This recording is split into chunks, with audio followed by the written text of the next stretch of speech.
Him for that very nice tribute, and thanks to all of you for being here to share in this day with our family, and mostly for my in-laws, Nam and Suki Choi.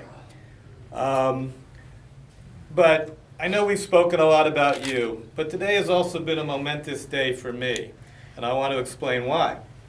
I woke up this morning and I thought, okay, I'm in the prime of my life, right?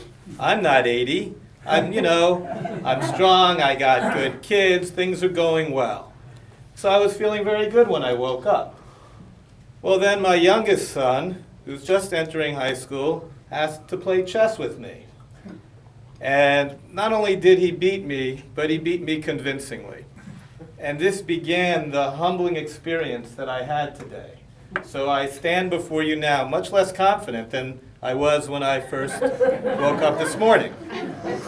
And then I thought, okay, I lost. I can get over this. And I come here, and I hear my wife speak and my children speak so beautifully.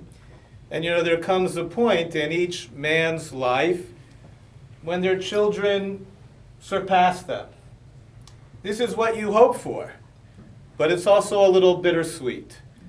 So once again, I'm humbled. But perhaps the most humbling thing that happened to me today is I was driving here.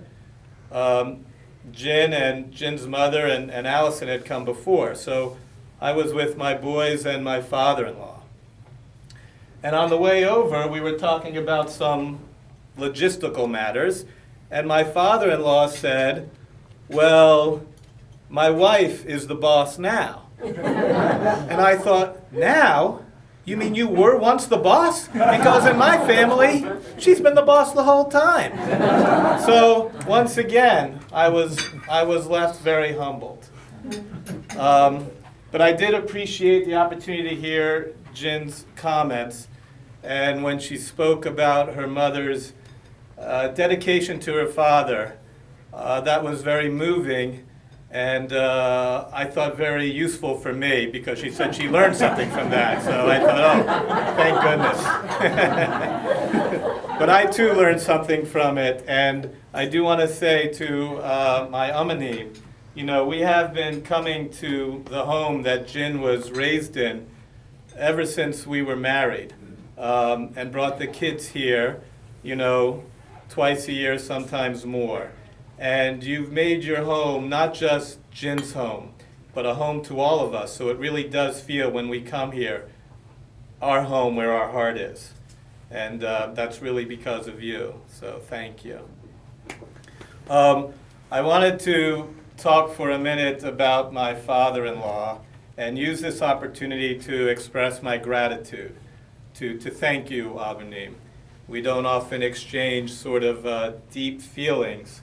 But this is an opportunity, and so I want to say thank you.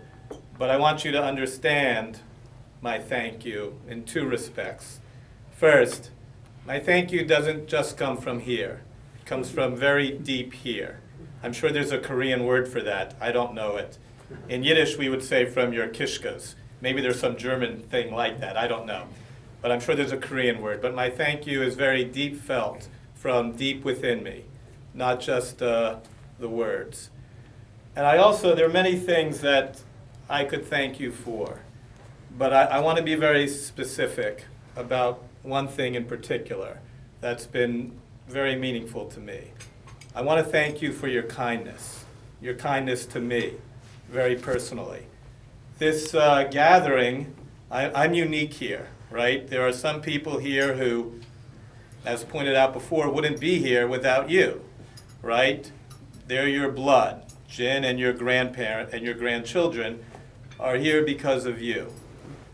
Everybody else who is here, you came in contact with them somewhere in your lives and mutually decided to pursue a relationship, a friendship. But that's not the case with me. I was presented to you. Here, this is Dan, and, you're going to have a long relationship with him. And I'm sure, when we met, you were my age, the age I am right now, 53. That's when we met. And I'm sure that throughout your life at different times you thought about Jin and who would be her partner in life. And I'm pretty sure you weren't expecting me. I mean, I come as, Caucasian, not Korean, Jewish, from the East Coast. So those are 3 strikes.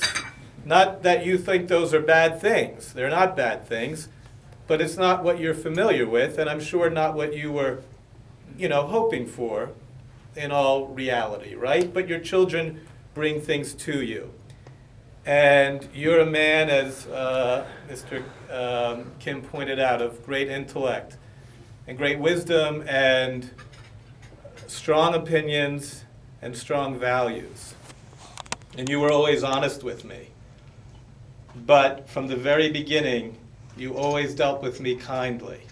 You never expressed any dissatisfaction or anything like that. You treated me with respect, but mostly with kindness. And that's been true forever.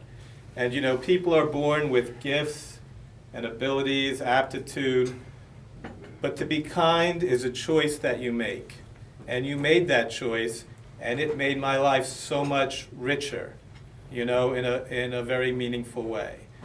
And Jonathan once told me, and I think it's true, that in life you don't always remember what people tell you. You don't always remember what they do. What you remember is how they make you feel. And you've always made me feel as a part of your family. And so, more than anything, that's what I want to thank you for. So, I won't repeat it in Korean because I can't, but I want to offer you my thanks and salute both you and my Amanim. When we first got married, I called you Amanim and Abunim out of respect. Now I call you Amanim and Abunim out of love. So cheers.